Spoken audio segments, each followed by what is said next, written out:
Thank you. With that, I would like to briefly introduce Justice Wecht before turning the microphone over to Dean Chemerinsky.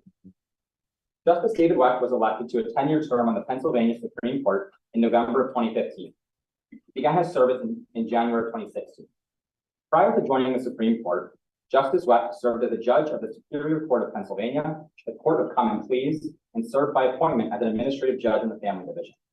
Prior to taking the bench, Justice Wecht was twice elected as the Allegheny County Register of Wills and Clerk of Orphans Court. Justice Wecht graduated from Yale College and Yale Law School before clerking on the D.C. Circuit for Judge George McCann and working at Williams and Connolly. With that, I will turn it to Dean Chemerinsky. No, thank you so much. Thank you all for coming. Most of all, Justice Wecht, thank you for being here. As we do before events like this, we have a civility statement that's read. Free speech and academic freedom are foundational values of the University of California. UC Berkeley is committed to the belief that speech we may not like or agree with should be confronted with respectful speech rather than censorship. UC Berkeley's principles of community call for civility and respect in our personal interactions. If you'd like to express a point of view that is different from what our guests present this afternoon, you may do so in any area on campus that is open to public free speech. You, of course, may ask questions at the appropriate time. However, you're not permitted to disrupt this event. We ask that use audience members be respectful of the speaker and students in attendance refrain from disruptive behavior. If you attempt to disrupt the event, you'll be asked to leave the venue if there's possible student disciplinary action. Justice Wecht, thank you so much for being here. Thank you, Dean. I want to start by letting the students get a sense of how did you get to where you are now? We were just talking about you grew up in Pittsburgh. When did you decide you wanted to be a lawyer? Well, that's funny because I don't know, maybe like some of you, I didn't know I wanted to be a lawyer. I just knew as I was finishing up my college years, I didn't really know what I wanted to do. I just knew I liked to argue and advocate and write. So law school seemed like a natural fit. And I sort of gravitated to law school. It wasn't until I was actually in law school that I came to appreciate that, yeah, this is something I really would enjoy. And then doing the summer, the summer associate gigs heightened my interest in litigation. So that's how I sort of moved in that direction. But I didn't know from an early age I wanted to be a lawyer. Maybe you all did, but I did not. What was your law school experience like? What did you like best? What didn't you like about law school? I really enjoyed law school. I enjoyed the discussions with the other students. I'm sure you all benefit from the debates and discussions with your classmates. We had great back and forth. Some of the classmates I'm still friends with today are people I argued with then, argue with now, and it was a lot of fun. Had some great professors. I really enjoyed law school, and I have to say it was not drudgery at all. 2 of my 4 kids are in law school now, and one's on the way. The 4th one said, no way, I'm not doing that. So I'm a little bit aware of what law school is like today, but it seems like they're enjoying it. I hope you're enjoying it. You're at a great law school with one of the greatest constitutional scholars in the country as your dean. So I hope you're having fun. I'm happy to talk with you about it. Thank you. After you graduated from law school, you clerked on the DC Circuit. What was your career as a lawyer before going on the bench like? So I had a clerkship on the DC Circuit, and that year these law firms would have these receptions, and my co-clerk and I, we would just show up at these receptions because it was like food and beverage and a lot of fun. And so I interviewed with a bunch of firms and didn't really know what I wanted to do, but I ended up I really enjoyed DC. I was living in DuPont Circle. I don't know if any of you have spent time in DC. It was a lot of fun for a young person. And I had heard about this guy, Edward Bennett Williams, who was a legendary trial lawyer. If any of you are interested, there's a great biography of him by Evan Thomas called The Man to See, about a great trial lawyer. So I got interested in him, and around that time, the Oliver North hearings were going on in the U.S. Senate, as the dean will recall, and the lawyer for North was Brendan Sullivan from Williams and Connolly. So anyway, I got interested in the firm. accepted an offer from them and stayed in DC for a number of years.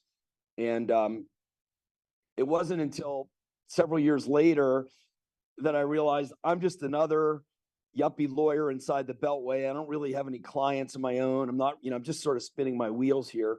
I was having more fun personally than I was having advancement professionally. I was just, just another cog. So I moved home to Pittsburgh where I grew up, and it had taken me a while. So some of you who come from obscure places like Pittsburgh or their equivalent in your state might be saying, oh, I'm never going there. I'm going to LA or San Francisco or New York or Chicago. But like I tell my kids, don't rule it out. You may end up craving a return to your hometown. So I came home and practiced law there for a number of years, and eventually got involved in politics. Also, all of our judgeships are elected, but I still had no interest in judging. I could get into that if you want. Well, I want to back up a second. What was your practice like in Pittsburgh? I assume Williams and Connolly was a litigation. Yes. What were you doing in Pittsburgh as a lawyer? Yeah. So when I left Williams and Connolly, I looked for so I wanted to have that kind of clients, that kind of cutting edge cases, but in a smaller environment. So I joined what was like a litigation boutique in Pittsburgh. It was like 20 lawyers for cities now that would be a micro firm, but it was like a mid-sized boutique then, and did the same kind of work. And then after 3 years and change, I started a firm with my mom and dad, more entrepreneurial, but it was all litigation. And are your mom and dad lawyers? They are. They're not practicing anymore. My dad's also a doctor and a lawyer, and my mom's a lawyer. They're pretty old now. They don't do much of that. But we had a firm together, and that was a lot of fun. Maybe some of you will have a chance to have a family firm at some point. It's great experience, and you can be entrepreneurial and set your own rates and make your own rules and that sort of thing. Maybe don't do it at the beginning. That's probably a little challenging, hanging that shingle right at the beginning. So why did you decide to become a judge? Well, so what had happened is coming back to my hometown, I had chances not only to develop clients, unlike when I was in DC, but I also had a chance to build contacts, get involved in the community more, that sort of thing, and reacquaint with old friends, from growing up. And so I started getting involved in community groups. I volunteered on some campaigns, and then opportunity knocked in the sense that a county office was vacated because the guy who was there was running for a state senate position.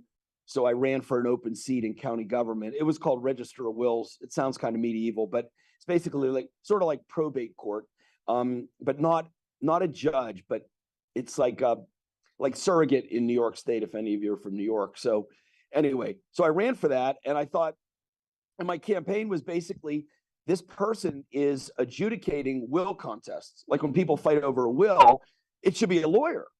So in the past, what they had often had was they had a non-lawyer in the position, which was allowed. And then they'd have their solicitor. They hired a solicitor who would sit there and make all the rulings in these will contests. So I said, I can do that. So but it was a political position. So I ran and I won that seat.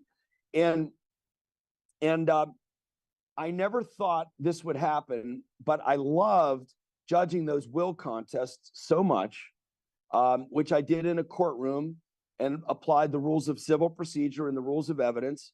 I enjoyed doing that so much that I got the bug to run for judge. So there probably many of you or most of you are thinking, I would never want to be a judge. That's fine. I never wanted to be a judge. But maybe something will happen to take you in that direction, or maybe not. Just keep an open mind. You never know. And you've been a trial and an appellate judge. Talk a little about your progression on the bench over the years. So when I was Register of Wills, I had also been elected vice chair of the state Democratic Party. That and $10 will get you a cup of coffee at Starbucks.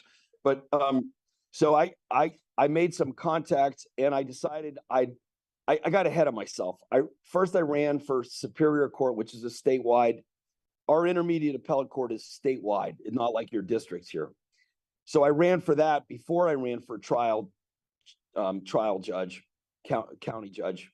And I came close. I lost by like 50,000 votes statewide, which is like one city block in Philadelphia. But that was a year all the Democrats lost. That was 2001, right after the 9/11 terror attacks.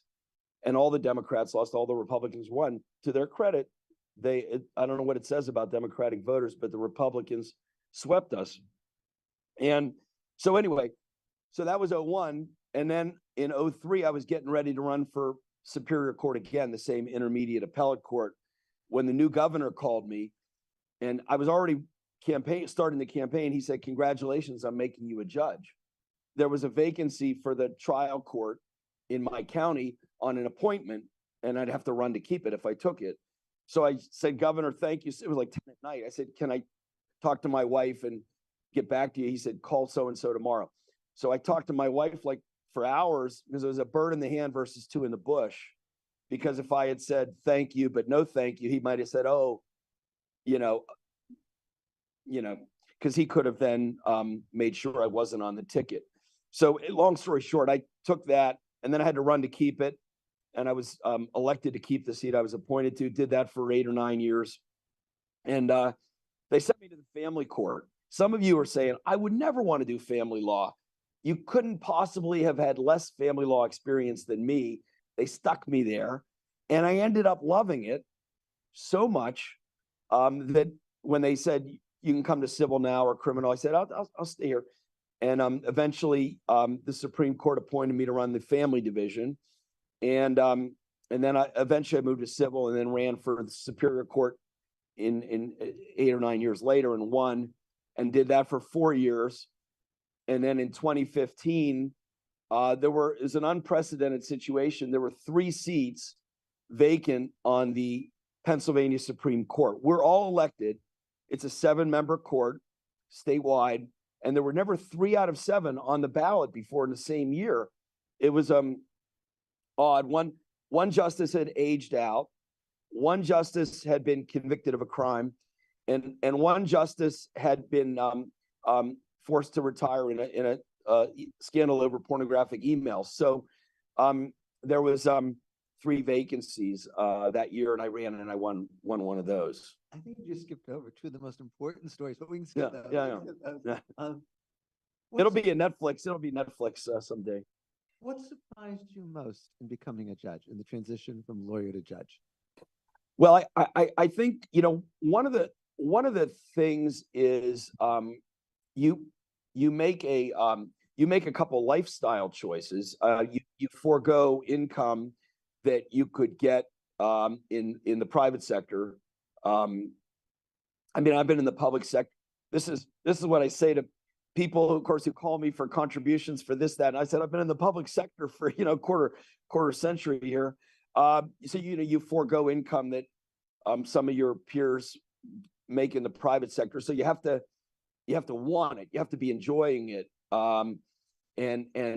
I've loved every single day of being a judge at every level. It's been a thrill. If you don't have that thrill, it's certainly not worth doing.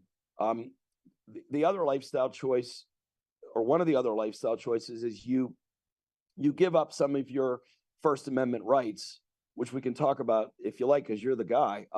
We're not allowed to lobby the state legislature or lobby the Congress, right? We're not allowed to go to political events unless we're in a candidate year. When we're running for retention, we can't do that. There's certain things, you need to be aware of. You're a judge even when you're not on the bench, like sitting right here, I'm still, I still have to be mindful of my position. Not that it's anything holy or anything. It's just that, we give up certain rights that the rest of you have. That's, I guess, what I'd say. You've written about and spoken about being Jewish and how it's related to your career. I think everyone here really interested in hearing more about that. So my father's mother immigrated from Ukraine, and her father had been beaten to death on a train by a bunch of Jew haters. She could never talk about the old country. It was too painful to talk about. My father's father came from Lithuania. Similarly, he would never talk about the old country. He went back in the 30s to see his family in Lithuania. A few years later, they were all gone. His sister had made Aliyah to the land of Israel, and he came to the States. The rest of them, they were all gone in the Holocaust. And my mother grew up Lutheran in Norway. She's a convert, just like Ruth in the Bible. And my mother lived her first 6 years under German occupation in Norway. The Germans came to Norway quite early in the war because they wanted to protect their northern front from England. And there was also some minerals up there. So they were there, and they didn't leave there, the Germans, until 45, until the spring of 45. So my mother spent 6 years almost under German occupation. She and her mother came to the States after the war. And my mother enlisted in the U.S. Air Force, because she wanted to, become an American faster. And my dad was serving in the Air Force too. So my mom and dad actually met on base, serving in the U.S. Air Force in Alabama. And my mom converted to Judaism, and here I am. So I can't resist telling one story that's similar to the story of your grandparents. My grandparents were all immigrants. My grandfather came from what's now Belarus.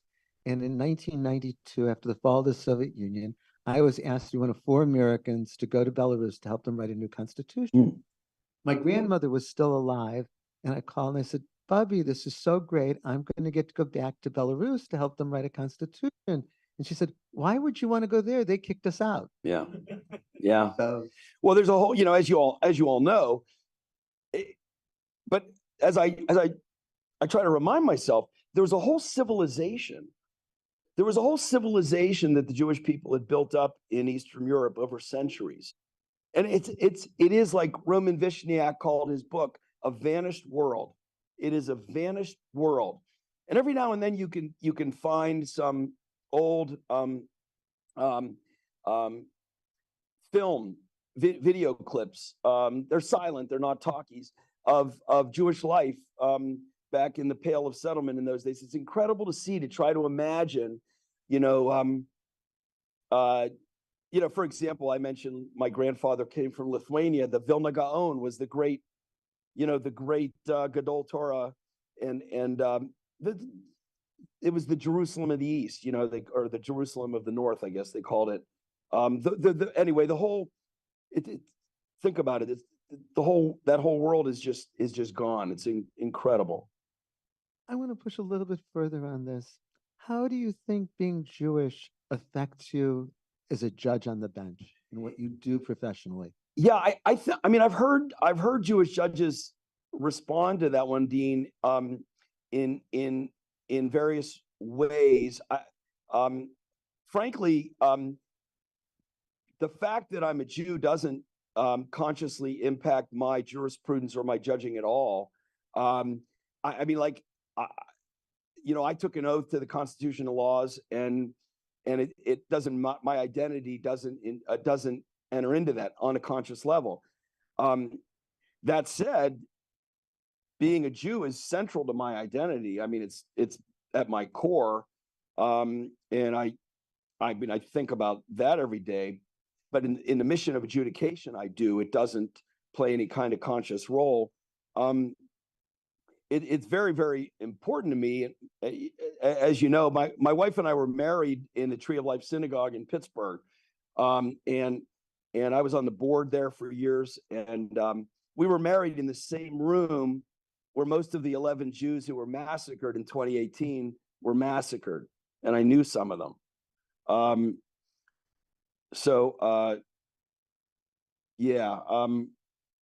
These are all things in I'm a fervent Zionist. I've been to Israel 11 times. I'm feeling what's going on there now, the atrocities, babies decapitated, women raped, 260 people your age, 260 people your age at a rave, at a concert, slaughtered, raped, mutilated. So that's all on my mind. I couldn't sleep Saturday and Sunday nights. I don't know about you. The images, the videos, they're like burned into my brain forever. It's hard to know where to go in a conversation, but let me take you to some of the writing that you've done, particularly about separation of church and state. You wrote an article in the Gonzaga Law Review that I had the pleasure of reading. Be interested to hear you talk about your views about the role of separation of church and state. I see a number of students here in my First Amendment class, and we spent the first 4 or 5 weeks of the semester dealing with just that issue. So I got to attend Dean Chemerinsky's class this morning. And those of you who are in there are very lucky. I'm not just saying this to butter him up. I mean, I love that class, and you are really fortunate. You know, most deans, as far as I know, don't carry a teaching load at all. They don't have to. So anyway, yeah, you're well. I mean it. It was great. So the Gonzaga, they always correct me. I always want to say Gonzaga because the original Jesuit founder was Gonzaga, but they say Gonzaga, like the Zags. So I was invited to give a talk out there, and it's called the Douglas Lecture. So it's named after William O. Douglas, Wild Bill. You should read about him sometime. A wild man. And I decided I would talk about the First Amendment, which is the usual subject with the Douglas Lecture, but not about the expression clauses, about the religion clauses. And what I wrote about, but not in a scholarly way like the dean does or his colleagues on the faculty, was not a 60-page footnoted article like your esteemed professors do. I'm just the judge, right? I spoke about how in the jurisprudence of the current court, the free exercise clause is devouring like a Pac-Man. Do you all know what Pac-Man is? That's the whole thing? Devouring the establishment clause. It's devouring the establishment clause. So I think that and if you think about it, of course, California was under Spain then, but those of us back east, our colonies, Pennsylvania, Virginia, Massachusetts, of course, they were founded by religious dissenters. William Penn, the eponymous William Penn, founder of Pennsylvania, was persecuted in England because he was a Quaker. He did not subscribe to the Church of England, which is still the established church in the UK. Massachusetts, you all know the story of the Pilgrims and the Puritans, right? They were religious dissenters. There were Huguenots who came here who had been slaughtered in France and many other dissenters. So the framers of our Constitution they sought a separation of church and state, not to belittle religion or to belittle the church, but rather to preserve it and to keep it away from the entanglement of the state. But the current court, in my view, has they have obviously broken down that wall, if ever it was a wall. Jefferson thought it ought to be, and their view is, I called it in my article majoritarianism running riot, because it's just an assumption. It's a silent assumption that we'll all be better served with sort of a pervasive Christianity, and every Jew or Muslim or Buddhist knows you Christians, you're the majority. We're okay with that. Okay, but this view of the majority of the court now is basically saying anybody who thinks that government should not be actively assisting religion, as if organized Christianity needs a government assist, is anti-American, and that's just not right. I'm talking about the Kennedy case, the Carson versus Macon case, the Bladensburg Cross case, and on and on and on. Some of these students get First Amendment, but most probably have not. Kennedy versus Bremerton School was a decision from June 27, 2022, that held that a high school football coach, Joseph Kennedy, had the First Amendment right, both under speech and religion, to go onto the field and pray after games. 6-3 decision, split along ideological lines. Carson versus Macon, it's a decision from earlier that week before June 21st, 2022. It said if the government is going to provide funds to send children to private secular schools, it is constitutionally required to provide funds to send children to religious schools. And the Bladenberg Cross case was American Legion versus American Humanist Association a couple years earlier.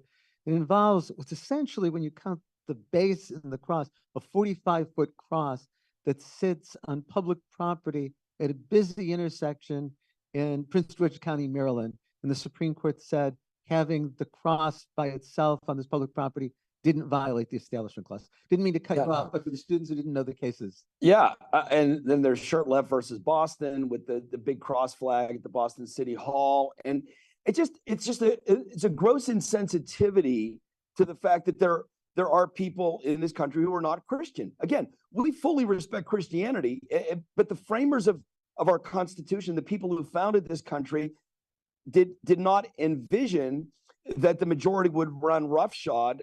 And it's not as if, there have been many times in history where Christians were persecuted, and there are Christians being persecuted horribly, horribly today in Nigeria, in China, in Pakistan, and other places, but never in the United States, and hopefully never.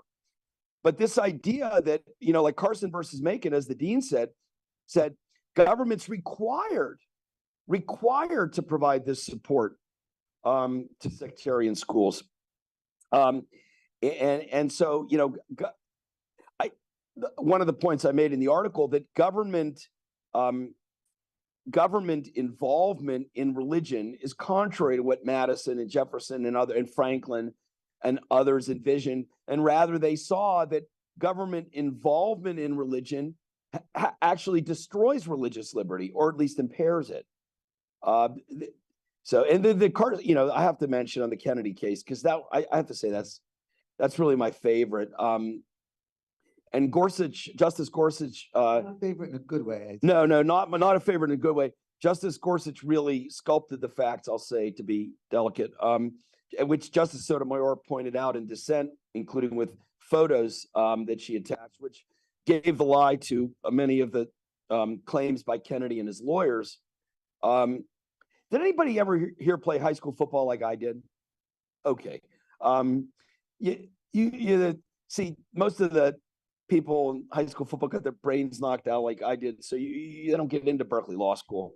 I like, my kids tell me I would never get into Yale Law School now, and they're right. But when your coach runs out on the field, you're going to run out there and you're not going to be the only kid that doesn't join in, right? So he was holding organized Christian prayers on the 50. Of course, Gorsuch obscured all that, but Sotomayor exposed it well in the dissent. The point is that, and he was offered every possible accommodation by the school district, but he had a point to prove. And of course, once he won his victory, then he went on the lecture circuit, speaking to various, Jerry Falwell type places. And by the way, he's quit now, and he just does that full time, which as is his right, but he's a celebrity now. I have two follow-up questions. One is more process and one is more substance. The process goes to your being a judge. Do you have any hesitation about speaking out, as you've just done, and as you did in the Gonzaga article, about a kind of issue that comes before your court? So your separation of church and state issues, or could. Yeah. You've told us your views, and I admire it, and I admired the article that you wrote. Do you have hesitation about speaking about issues like this, given that you're on the bench? No. So thankfully, this is an area where I can talk because it's law and jurisprudence. What I couldn't come in here and say, vote for Trump, vote for Biden, or vote Democrat or vote Republican, right? That's the kind of stuff we can't do. But talking about the improvement of the law is something that we're encouraged to do and to teach. Like I've taught for a long time at Duquesne Law School. It's not Berkeley, but it's what we have in Pittsburgh. I teach undergrads at Pitt. So talking about law is what we do, and when we can, we learn from wise professors and we argue about law.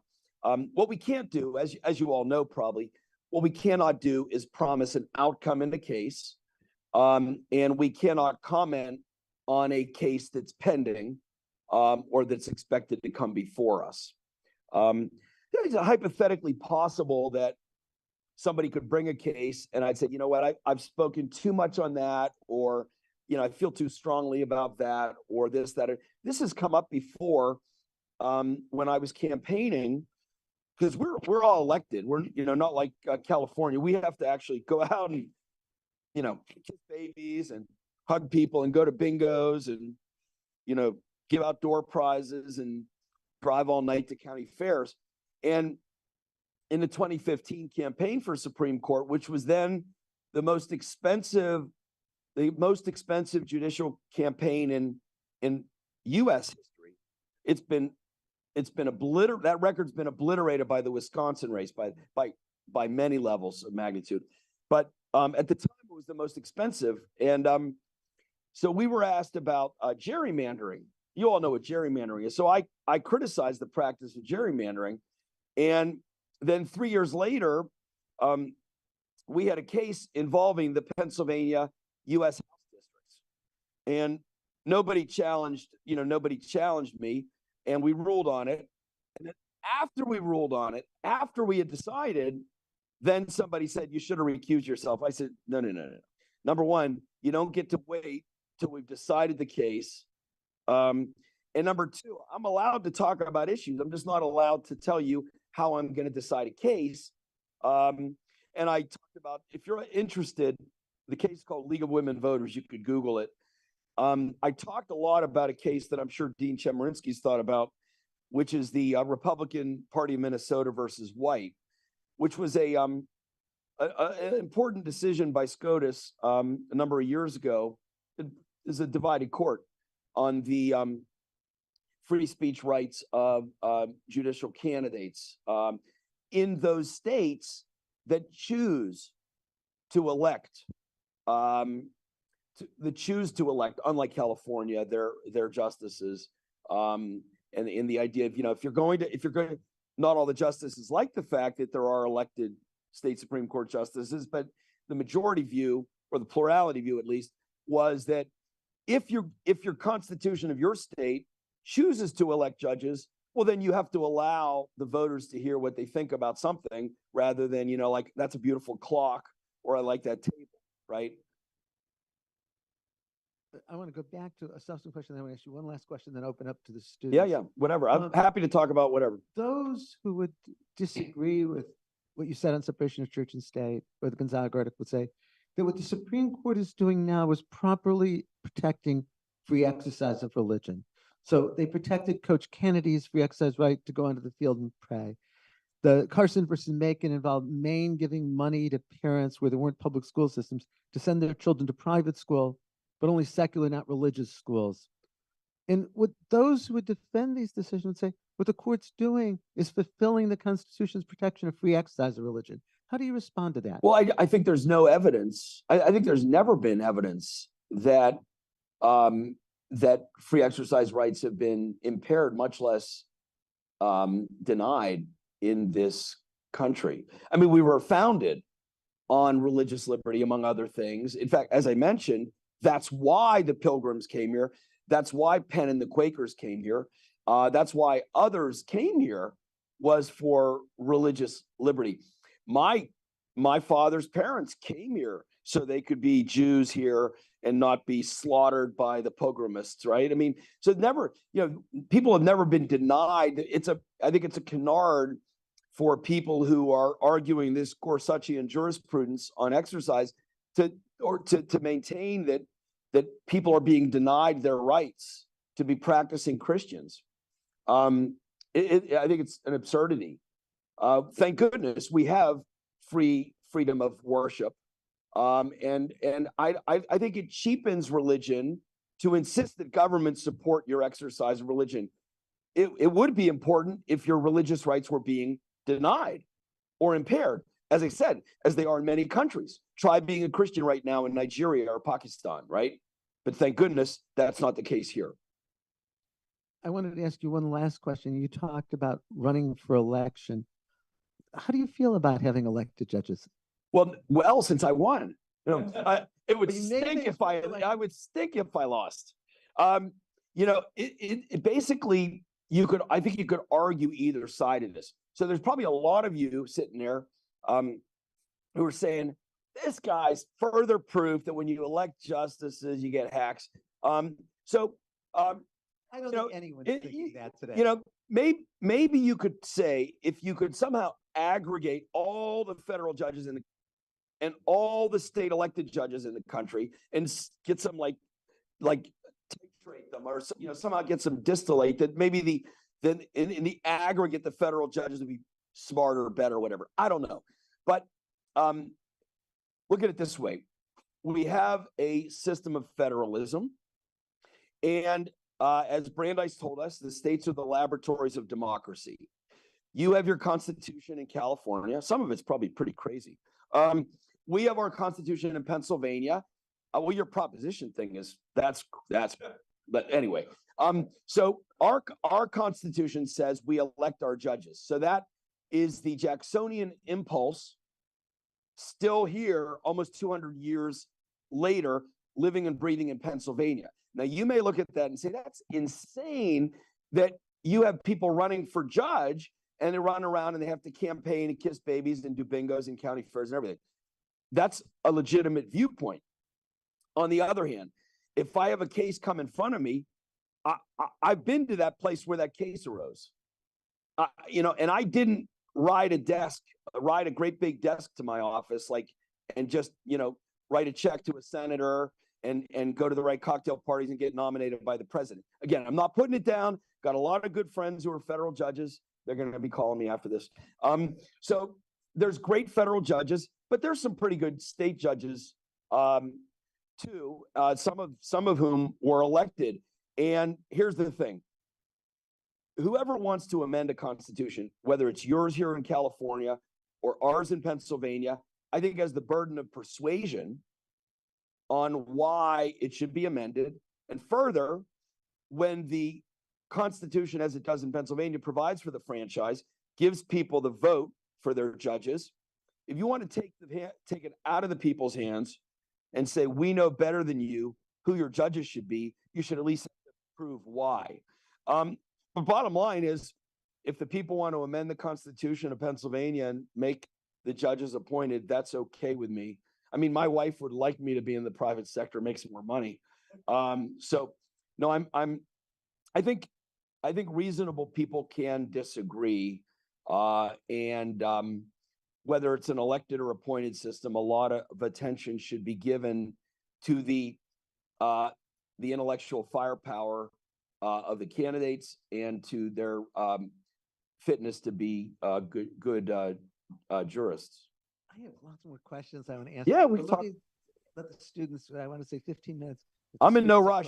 You all have classes. You all have classes. I'm just a traveler. I'm happy to talk all day. Do you have questions? Please, go ahead, Charlotte.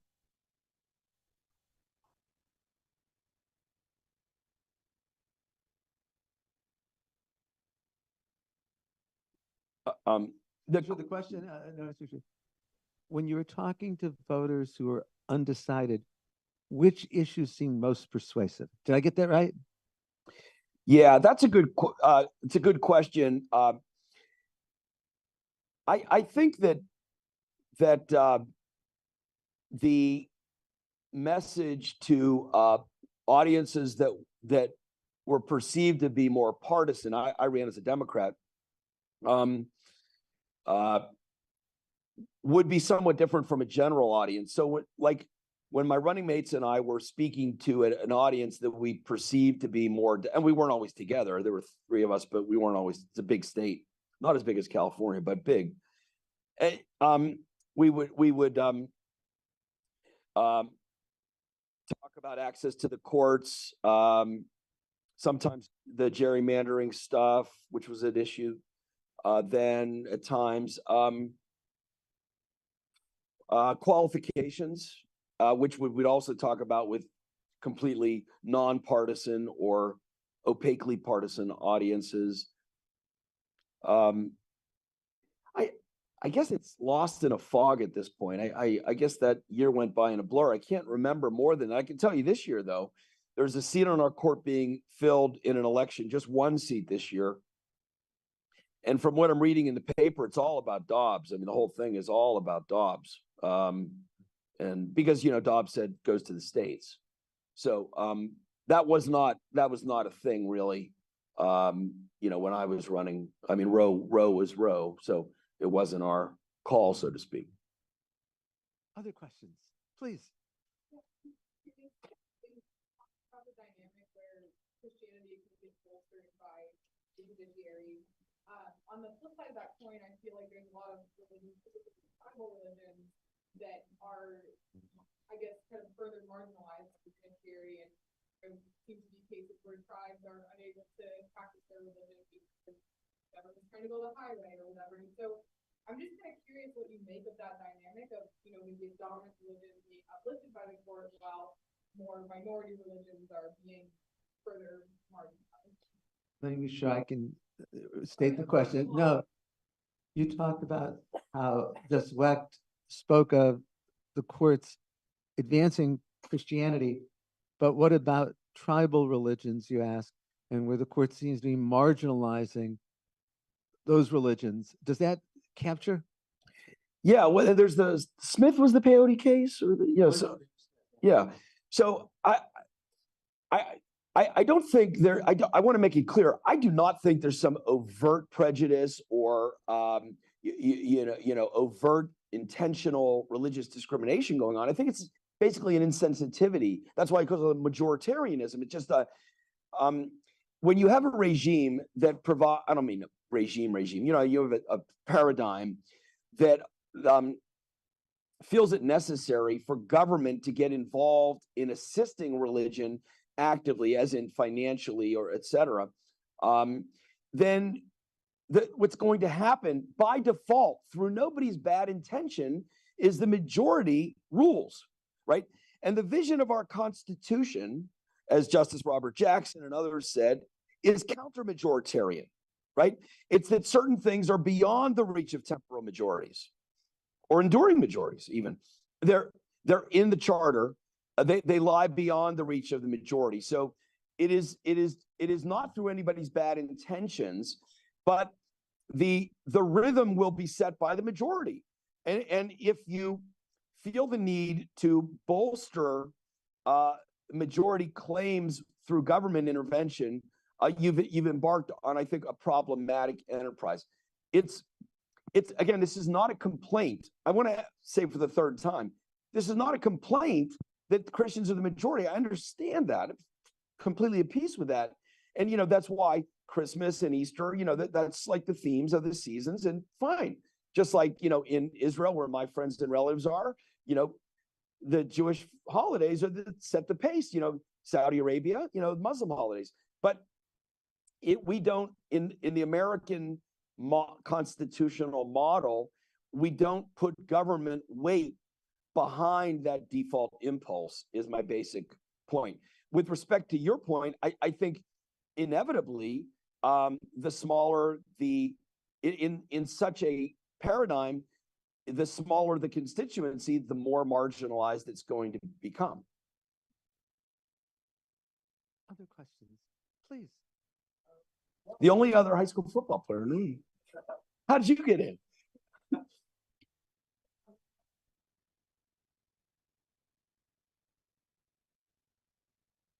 Well, it's like Sure, what about family law did you most find interesting? Quote, it was a pretty somber subject. On the contrary, it's like Peyton Place. It's like, I mean, They don't know. yeah. Ask for a show of hands. How many people know what Peyton Place was? There is, there, but for a novel and then a TV show. Yes. There, but basically there, but for the grace of my wife go I. So the drama, the people in front of me were going through tremendous trauma and horrible family situations, but it was anything but boring, anything but dull. You mentioned somber. there are some situations that are somber in the sense there could have been an abusive, domestic violence, for example. And certainly youth, juvenile dependency, abuse and neglect cases. The rhythm and excitement of the family law courtroom, excitement's maybe the wrong word. The drama, there's always something interesting going on. Interesting for me. What's interesting to me as a judge is I know suffering for the people who were going through the family breakup, but I enjoyed every day of it. Like I said, I thought I would hate it. In fact, the first day I arrived in family division, the judge whose office I was taking was heading over to civil division. He hands me the 2 volumes of our Pennsylvania family law. He says, "Good luck." So the first day I spent reading this, we call it the Domestic Relations Code. I spent reading it. The second day, I was given an equitable distribution trial. I had no idea. I was distributing something and I had to be equitable. So I go in and divorce, and there's a young lawyer, and then there's an older lawyer, and the older lawyer just kicked back in his chair like this. He doesn't get up. That's okay. I don't have an ego about that. I don't care. But he's just like, and then the other lawyer is then the older lawyer just starts talking. I said, "What are you doing?" He said, "Well, Judge, we just talk about these things." I said, "Call a witness." So calls a witness, and the other lawyer at some point interposes a hearsay objection. I don't know what the exception might have been, excited utterance, business record, whatever. So I looked to the older lawyer for his response to the hearsay objection. He's still kicked back. He's not standing. He says, "Well, Judge, over here in family division, we don't follow all that stuff." I said, "Objection sustained." So, I didn't know anything about family law, but I did know the rules. And that was my bugaboo the whole time I was in family court. And I tried to drill this into everybody's heads. Like, if you want to be taken seriously, then act seriously. Like, we need rules. I think both Frankfurter and Holmes basically said that the history of justice has been the history of rules to a large extent. Process was another subject we could talk about. So anyway, so keep an open mind. Who knows? But whatever it is, family law or criminal law, whatever, I would just say, keep an open mind, because opportunities may come your way, whether you're in the private or public sector, whatever, that you would, if I mentioned it to you today, you'd say, "Oh, hell no, I would never do that. That's so boring." Just one more little vignette on that, just to illustrate the point. I bumped into a clerk of mine not long ago, a former clerk from years ago. And I remember that he had gotten an interview from a firm, and he had come to me and said, "I got this interview, but I don't think I'm going to take it." I said, "Why not?" He said, "Well, all they have is something in their ERISA department." I said, "ERISA, is that a woman's name?" I'm kidding. It's a federal retirement statute. And so he got the job doing ERISA. And because I said, "Get your foot in the door, maybe then you can move to litigation," which is what he wanted to do. He said, "Yeah." So fast forward, now he's like a leading ERISA expert. He teaches CLE courses on ERISA. Now, I think that would be boring, but he loves it. So you just don't know what's gonna float your boat down the line. Keep an open mind. I think we're out of time now. I know There's one there. I know, but No. the students they have to go to classes? class, and they need Okay. some time to clean up the. Okay. Justice Wechts, please come back. There's a A lot lot of of fun. students who want to ask you questions. A lot of fun. And thank you so much for being here. Please It's a join me pleasure. in thanking Pleasure. them.